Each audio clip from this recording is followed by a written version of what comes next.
stories up. I apologize, this might be a little long, but I paid for the beers to shut up.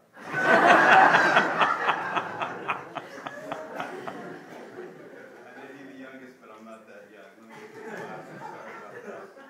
Jeez. All right. There are many stories that would be appropriate to share that might capture the essence of who and what Tony was to me in my life. And I'm sure each of you could come up with a few of your own. But today I'd like to go back about 35 years when Tony and Downey were up in Minneapolis. I was just out of high school and Tony was working for the Minnesota Department of Public Health. We had the bright idea that we'd go up north to the Boundary Waters, National Wilderness, go fishing, canoeing, and general recreating for a week. Let's just see what we could see. We picked a lake that Lakota legend referred to as Kerhana G. If the person next to you seems to get that joke, you may want to move. It sounded like cornucopia, so Tony and I thought we would just have large and smallmouth bass, walleyes, and northern pike, musky lung just jumping into our canoe. The plan was made and we were off. We found out later that the Lakota legend would have been better translated as "Paleface Go Hungry." We lived off boiled rice for a week. Fortunately, Tony had brought some other grain products to wash it down with. We didn't have much to eat, but we were never hungry. We didn't have proper clothing. We were never cold or wet. 3 of us crammed into a 2-man tent. But we had the whole North Woods as our home. We laughed until we cried, and then we laughed some more. There was no fish, but we didn't see a soul for a week. We had nothing, but we had it all. It was as if I was the only person in Tony's world, and I think that's a pretty concise description of how he treated all of us.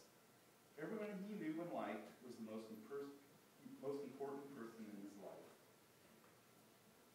Downey, your journey with Tony began in a little place on a shaded street in Davis and took you to the 4 corners and the 7 seas. It ended in a small apartment above a garage.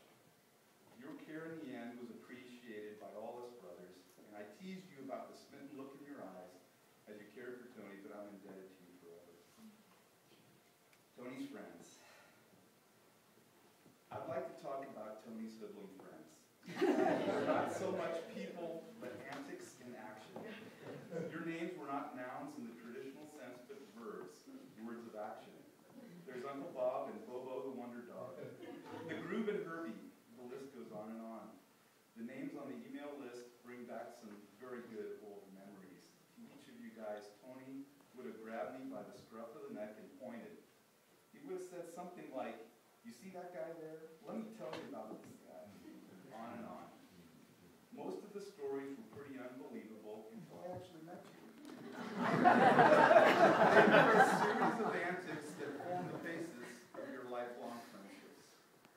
So Uncle Bob, I'll say no, I don't get American Sign Language.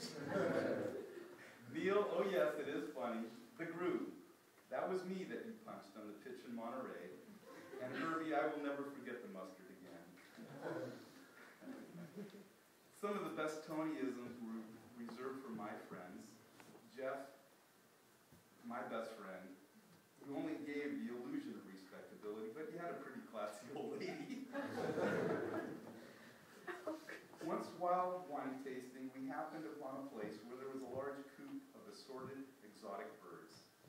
As we marveled at the colors and sounds, an industrial buzzer went off and just scared the living hell out of us. That is, all of us except Tony. He just coolly turned towards the tasting room, started walking in and said, "Wine is served." It was actually more like, "Wine is served." He had a way with rolling with the punches and a way of leaving me crying from laughter. "Wine is served" became our own little toast and would be repeated 100 times over. And it meant either let the good times roll or just let's roll with the punches. The reason to talk about all you guys, Tony's beloved buddies, is part of the really ironic twist of this whole mess of the story. Tony loved all of us more than he loved life how far you guys traveled, how much time passed since you last met, or in another classic Tonyism, no matter how spaced out we all got, the bond was written in blood. Deep Jerry. When we were all growing up, me being the youngest of 4 brothers, would look up to the older 3 with awe and reverence. They were the toughest, smartest, coolest, best all-around guys you could ever meet. Pete had the old Plymouth, Tony had the old 55, Jerry had the Midnight Rambler. I lived vicariously through you guys. Now that we've grown and the sparkle of idolatry is worn off, the past few years, first with Dad and now with Tony, I can look at you guys with a sober eye. The pride and humility I have to be the brother of Pete, Tony, and Jerry cannot ever be understood this side of eternity. You guys are saints. You guys are the best, and never was there a finer bunch. I love you guys, and you will never know. Michael Manoukian, where on earth did you come from? Your caring, your compassion, and yes, your cooking is that of legend and well beyond your years. Mike, I never want to hear you qualify your opinion as being that of just a kid. We all need to hear your opinion. There's no finer man on this face of the earth. Besides, I'm your uncle, and I'll take you out. Michael Chin. Is Michael here? No. Where on earth did you come from? Thank you for your caring, your compassion and kindness, and yes, thank you for the blue label. My dad used to call you Michael Degas, or Michael, my son. Today I call you Michael Yexparis, Michael, my brother. Patty Manoukian, where on earth did you come from? While your professional life has been legend, your life as a sister, as a mother and a friend dwarfs all professional accolades. You have stress and concerns in your life ranging from all 4 corners of the earth, yet you never fail to be gracious, kind, generous with your time, and worried about the well-being of others. Never, never yourself. I always considered my mother as one of a kind, but now I realize God knew too. Betsy and Jose from hospice, I doubt they're here, but I will never forget them. Within moments of Tony's last breath, we all gave a bit of a toast and offered up our prayers. When my turn came, I thought of Christ himself as he said to his friends, as the authorities were closing in on him, and they were generally encountering tensions, grief, and discouragement. In the Gospel of John, we read that Christ said, "Let not your hearts be troubled. You have seen me, therefore you have seen the Father. In my Father's house there are many rooms, and I am going to prepare a place for you. And if I go prepare a place, I will come back, and there myself I will take you there, so that where I am, you may also be." His disciple Thomas, of doubting Thomas fame, said, "Where are you going? How will we find the way?"